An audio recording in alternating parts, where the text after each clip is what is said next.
So good morning guys, my name is Vishal. So आज हम एक एक्सक्लूसिव बाइक आप लोगों के लिए लेके आए हैं। आज जो आप बाइक सामने देख रहे हो ट्रायम्फ की रॉकेट 3 GT है। लेटेस्ट वेरिएंट है, 25 सीसी का बाइक है, एकलव्य भैया की बाइक है। एंड हाय एकलव्य भैया, कैसे हैं आप? Hi, how are you? All well. Basically भैया को बहुत सारा एक्सपीरियंस हुआ बाइक्स का।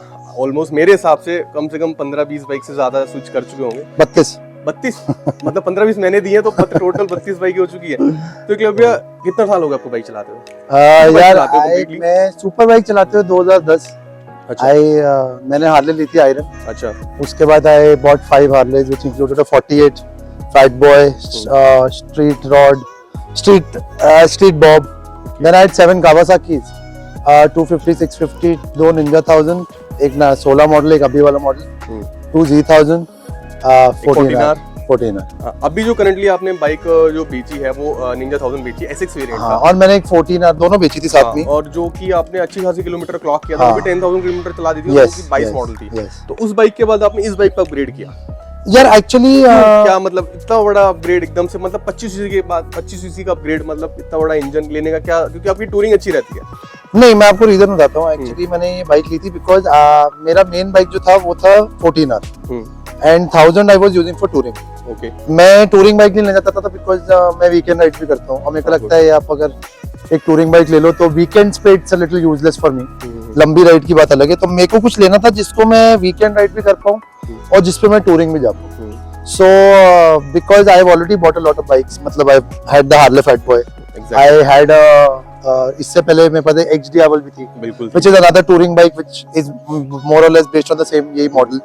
तो कुछ बचा नहीं था एक्चुअली मार्केट में मेरे लेने के लिए। मेरे अकॉर्डिंग कुछ बचा नहीं था। हाँ, कुछ बचा नहीं था। तो इस बाइक के साथ आपका ओवरऑल एक्सपीरियंस कैसा रहा? क्योंकि ये बाइक भी आपको हम लोगों ने, मतलब मैंने ही अपने सोल्ड की थी, ये आपको मैंने शायद 5000 किलोमीटर के आसपास की थी। अभी आपने ये 11,000 अप्रॉक्स समथिंग चला दी है। हाँ, इन सम 7 किलोमीटर एक अच्छा खासा मतलब वो है किलोमीटर का। तो आपका कैसे फीडबैक रहा इस बाइक को लेके? क्या अच्छी चीजें लगी, क्या बेकार चीजें लगी? यार मैंने जब ये बाइक पहली बार शोरूम में देखी थी, I was not convinced. Okay. मेरे को लगता था कि इसका टैंक बहुत बड़ा है। हाँ, टैंक बहुत लो बहुत है। टायर भैया बहुत चौड़ा है। अगर टायर की बात करें 240 का रियर टायर आता है, जो कि अपने आप में मतलब बहुत यूज हो जाता है टर्निंग रेडियस पे, हैंडलिंग में, और फ्रंट में भी इसका मतलब टायर साइज काफी बड़ा है। तो ये सब देखकर ना कि 2500 सीसी है, ये हेवी होगी, क्योंकि आई थिंक ये 300 कुछ किलोज भी है। हाँ, एग्जैक्टली। तो I was not very convinced कि ये बाइक लेनी है, पर कुछ बचा नहीं था, मैंने ले ली।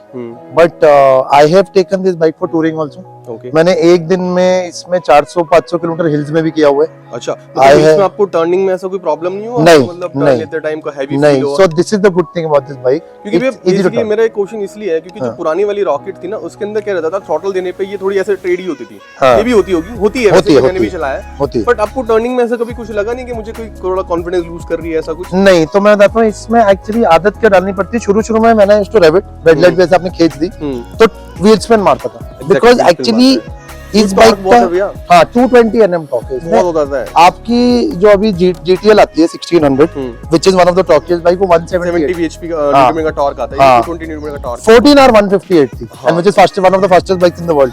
ये 220 Nm, तो इसका व्हील स्पिन तो ऐसे मार देता है ना, वो नॉर्मल है वो चीजें। But handling is very good. मैं हिल्स में 400 किलोमीटर चलाई, no stress, and I was riding fast. ये मुड़ जाती है आराम से। इसका एक्चुअली क्या है यार, the difference between this and I would say Harley Davidson, because I had a Fat Boy. Harleys का क्या होता है, वो आपको टायर वायर से मोटा दे देंगे। नई फैट बॉय भी मैंने चलाई है थोड़ी बहुत, सेम टायर साइज है। हाँ, but they don't work on the, I think they don't work on the chassis. इसका डुकाटी का चैसिस ऐसा है कि टायर के साथ टर्निंग में प्रॉब्लम नहीं होती, क्योंकि अगर फैट बॉय जैसे 107 हम लोग चलाते हैं, टर्न पे बड़ा इशू क्रिएट करता है, क्योंकि उसका जो फ्रंट टायर है वो भी 160 है। एक another reason for buying this is I had XD Aval।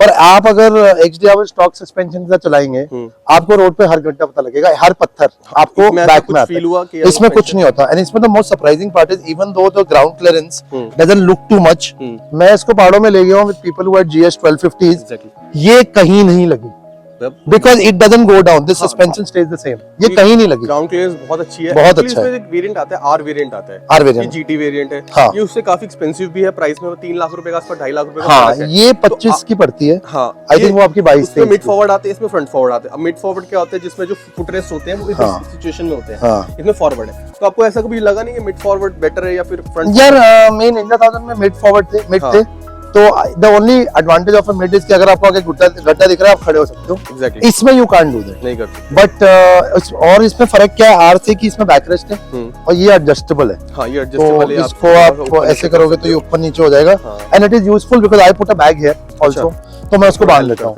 And इसमें विंडशील्ड आता है। हाँ, विंडशील्ड आता है, उसमें विंडशील्ड आता है। इसमें आपने बैग लगाए हैं, ये बैग मैंने इसमें बैग लगाए हैं, 85,000 के बैग्स हैं। प्राइम के ओरिजिनल बैग। हाँ, I can open it and show it to you. हाँ, ये this is waterproof bags, waterproof bag, complete waterproof bag, and 20 to 25 litres. So इसमें काफी सामान आ जाता है, but if you are going for a long trip 85,000, but लेकिन bike की वैल्यू को देख के कंसीडर करें तो यार इट्स एक्चुअली OEM का यही फायदा है, it's a direct fit, so I don't have to, मेरे को इतना उसमें स्ट्रेस नहीं होता कि मैं गया उसने लगा दी है। एक मेरी ना ट्रायम्फ से ना शुरू से रॉकेट को लेकर शिकायत इन लोगों के साथ रही है, इसमें ये लोग ना इंजन गार्ड वगैरह कुछ भी नहीं देते, आता भी नहीं। तो हाँ, आता भी नहीं है। एक रॉकेट हम लोगों के पास आई थी, उसमें उन्होंने कस्टम बनवाया था, हम लोगों का कोशिश किया था कॉपी करने का या कहाँ से बनाया हम लोगों ने, पर वो नहीं मिल पाया क्योंकि भाई वो जल्दी निकल गई थी। तो आपने कभी सोचा कि इसका इंजन गार्ड के बारे में? यार मैंने ना सोचा था, पर इसमें मेन क्या है कि actually when I got the insurance done, अच्छा, इसका आपको इंजन इंश्योरेंस कराना पड़ेगा, there is no other way. So I did a 50,000 का insurance because it covered the engine, because main क्या है, इंजन गार्ड नहीं होगा तो ये सब तो ठीक हो जाता है, बट अगर आपका इंजन डैमेज हो गया तो अभी मतलब that is the only thing आप करते। बाकी अगर आप गिर गए and if you have bags and this wind, तो ऐसा नहीं है कि आपकी टांग टूट जाएगी, because mostly this and this part will protect you. ये अटक जाएगा तो आपको ऐसे लेग में इशू नहीं आएगा, बट या रहता है ना भैया, इतना बड़ा इंजन है, मतलब आप साइज मतलब कितना बड़ा इंजन है, तो इसका इंजन प्रोटेक्शन होना बहुत जरूरी है, इंजन गार्ड होना बहुत जरूरी है। तो कभी ना कभी जैसे कोशिश की थी, यहाँ पे एक बोल्ट है, इधर नीचे बोल्ट है, उसका कुछ कस्टमाइज करेंगे, कभी ना करेंगे तो इसमें भी जरूर लगवाएंगे। सो कोई ऐसी बात भैया जो आपको इस बाइक की अच्छी ना लगी लेने के बाद? इतनी बाइकों के साथ चलाई आपने। यार इसका ना एक्चुअली अगर आप टूरिंग कर रहे हैं, the only disadvantage is that because it's a 2500 CC के इंजन का बाइक, इसका माइलेज सिर्फ 12 है। So on a full tank it doesn't go more than 240। तो मेरे को बहुत बार रिफ्यूल करना पड़ता है if I am going for a 600-700 kilometre ride. जैसे यहाँ से 700 किलोमीटर की राइड करके गया, तो इतना रेस्ट भी तो लेते होगे। हाँ, बट वो बाकी सब जैसे मेरे साथ GS वाले तो of course they have bigger engine, tank है उन लोगों का, तो थोड़ा सा रहता है, वो एवरेज भी अच्छी देती है, एवरेज अच्छी देती है, इसका एवरेज कम है। अच्छा, अदरवाइज लॉन्ग टूरिंग पे सिटी में तो आप 250-300 कहाँ चला रहे हो? कहीं चलाओ। इसको आपने कभी सिटी में भी ट्राई किया, इतना बड़ा इंजन? यार सिटी में ठीक चलती है ये, इसका ये हीट अप नहीं करती, लाइक मोस्ट हार्डलेस एडवांटेज ये कि हीट अप नहीं करती, इतना बड़ा इंजन होने के बावजूद भी it doesn't heat up. It's a very comfort. I remember मैं निंजा 1000 में टूरिंग करता था, तो उसमें बैक पेन, नी पेन, ठीक है, नेक पेन, इसमें आपको बैक पेन नहीं आता because the seats are very padded. And ये जो पीछे वाला है ये थोड़ा सा आपको एक बैकरेस्ट भी मिल जाता है, थोड़ा सा मतलब नंबर सपोर्ट मिल जाता है कि नंबर सपोर्ट मिल जाता है इसमें, एडवांटेज रहता है उस चीज का। और फ्रंट में क्या होता है, your knees don't get lock. हां, क्योंकि ये फॉरवर्ड है तो थोड़ा सा हेल्प, तो ये फॉरवर्ड पेक्स का फायदा है कि आपके नीज में दर्द नहीं होता। प्लस इसके अंदर क्या है ना, क्रूज कंट्रोल भी आता है, जैसे मैं इसको खोल देता हूं, कंट्रोल भी बहुत अच्छा वर्क करता है। मैं तो पर्सनली मुझे क्रूज कंट्रोल की इसमें GoPro भी एक्चुअली कनेक्ट हो जाता है। हां, इसमें GoPro भी कनेक्ट कर सकते हैं, इसमें आप अपना ब्लूटूथ कनेक्टिविटी भी कनेक्ट कर सकते हैं, ब्लूटूथ भी कनेक्ट कर सकते हैं, तो ये एडवांटेज है इसके। इसमें एक और मॉडिफिकेशन है, I have got a quick shifter put in this. हां, क्विक शिफ्टर वो लगने के बाद तो मतलब ये बहुत मस्त काम करती है, क्योंकि ये भाई जब मैंने आपको दी थी, मैंने चलाया था तो बहुत सही था वो। 56,000 का है क्विक शिफ्टर, आपका ट्रायम्फ से लगवाया था मैंने।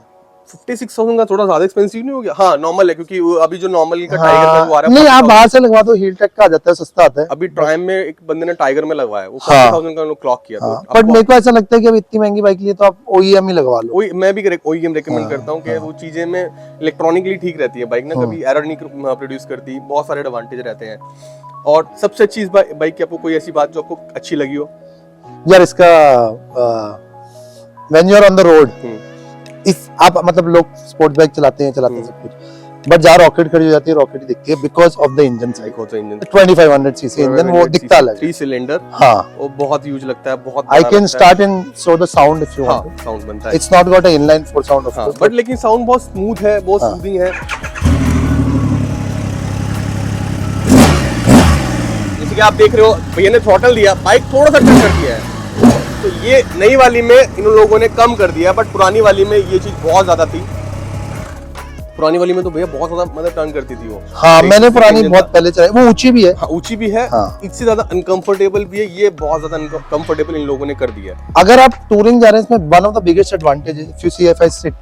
ओके आपकी हाइट कितनी है किलोमीटर? मेरी तो 6'1" के आसपास है। 6'1" के आसपास है, तो but if you are short also तो उसके लिए हाँ, कंफर्टेबल। अब मैं आपको बताता हूँ, मैं ऐसी स्लोप्स पे गया था जीएस वालों के साथ, बट द प्रॉब्लम है जीएस ऊंची बाइक है, ऊंची बाइक है, अगर वो स्लिप कर गई तो नीचे आपका कोई सपोर्ट नहीं है, लेग का, लेग टच नहीं होता, आप गिर जाओगे। इसमें I was actually doing it easy then them because I had my legs down, क्योंकि तो मैं बनाना थोड़ा इजी हो जाता है इसके अंदर। इसको स्मॉल कॉर्नर्स में काटना हिल्स में बहुत इजी है बिकॉज़ आपके पास सपोर्ट है, आप इसको रोक सकते हो, कर सकते हो, तो ऐसा प्रॉब्लम नहीं है। But most of the places ये आपको निकाल देगी जस्ट प्योरली ऑन टॉर्क। मैं कीचड़ में फंस गया था, मैं झूठ नहीं बोलूंगा, मैं कीचड़ में फंस गया था, बाइक थोड़ी धस गई थी, मुझे लगा नहीं निकलेगी, but because of the 220 mm torque the power is so much it pools it up. वो आपको बहुत हेल्प करता है, बहुत हेल्प करता है, वो बहुत यूजफुल। और इसकी जैसे कि आप लेने के बाद आपने किलोमीटर भी क्लॉक किया अच्छा खासा, इसकी सर्विस भी आपने कराई होगी, सर्विस का क्या खर्चा है इसका?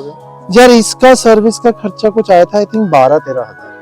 नॉर्मल कावासाकी का आज की डेट में 10,000 रुपए किलोमीटर। हाँ तो इतना तो आता ही है। इसके ब्रेक पैड्स महंगे हैं, हाँ, क्योंकि ब्रेक पैड मैंने लगवाए थे तो मेरे को 22,000 के ब्रेक पैड दोनों, मतलब कंप्लीट और rear and front. Rear and front हाँ, ब्रेक पैड थोड़े से एक्सपेंसिव है, बट नॉर्मल भी ब्रेक पैड अगर ब्रेम्बो वगैरह के देखते हैं तो आपको 17-18 हजार से भी कम वो भी नहीं है। Still cheaper to maintain than Ducati. हाँ एग्जैक्टली, स्टिल चीपर मेंटेन करने में थोड़ा सा इजी पड़ती है। ट्रायल में थोड़ी रिलायबल ज्यादा है, परेशान कम करती है, एरर कम प्रोड्यूस करती है, कहीं भी लेके जा सकते हो, सोचना नहीं पड़ता, नहीं सोचना पड़ता। इवन आपको डियावल को ले जाते टाइम सोचना पड़ता होता है, डुकाटी है, कभी भी कुछ हो सकता है। डियावल डुकाटी में थोड़ा सा मैल फंक्शन ज्यादा करता है, वो प्रॉब्लम है, बट बाकी they are also good bikes, but this is easy to ride and best is आप उसको गड्ढे वड्ढों में ले जाओगे, एक आपको कोई झटका नहीं आएगा because the suspension is very good. Secondly the bike, मतलब अगर आप एक स्पोर्ट बाइक को थोड़ा रफ रोड कर दो, इवन लाइक अ निंजा 1000, आपका फेयरिंग वेरिंग हिल जाता है। Exactly, इसमें ऐसा कोई प्रॉब्लम, क्योंकि फेयरिंग वाला कुछ कंसेप्ट, फेयरिंग वाला नहीं है, प्योर लोहा है, प्योर लोहा है, कुछ बिगड़ना नहीं इसका। हाँ, तो बट लेकिन लोगों को लगता है कि क्रूजर बाइक है तो क्या ही पावर होगा, इसे 25 सीसी का इंजन है।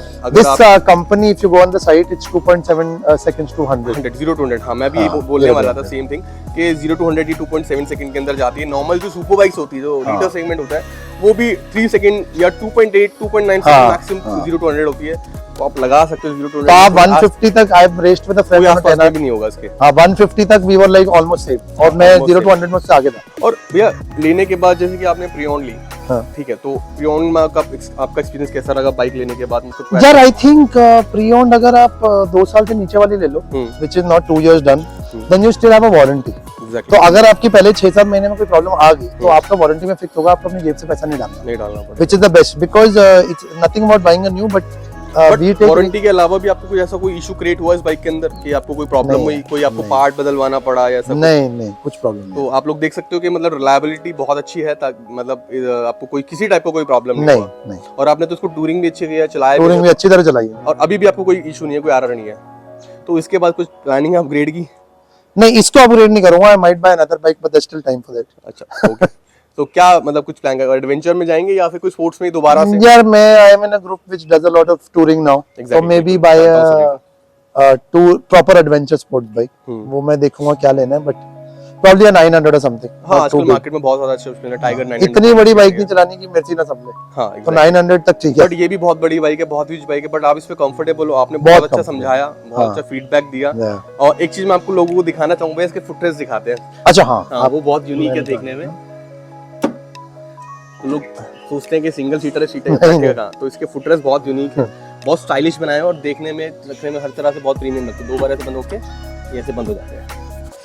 सो एनीथिंग एल्स भैया, कुछ बताना चाहोगे इस बाइक के बारे में? नहीं, यही है यार, it's a good bike. If you मतलब my main thing for doing this was that इसको देखकर you get a very different impression, but if you ride this bike can go anywhere. मतलब आपने चीज क्लियर कर दी कि इस बाइक को आप कहीं भी लेके जा सकते हो, क्योंकि जनरली लोग डरते हैं इतना बड़ा इंजन लेने के बाद, नहीं इसको हम कहीं चला पाएंगे, नहीं चला पाएंगे। हैंडलिंग, पावर, थोड़ा बहुत माइलेज का इशू है of course because it's a bigger engine, but otherwise it's a perfect bike to own and owner's pride है। बिल्कुल ओनर्स प्राइड है।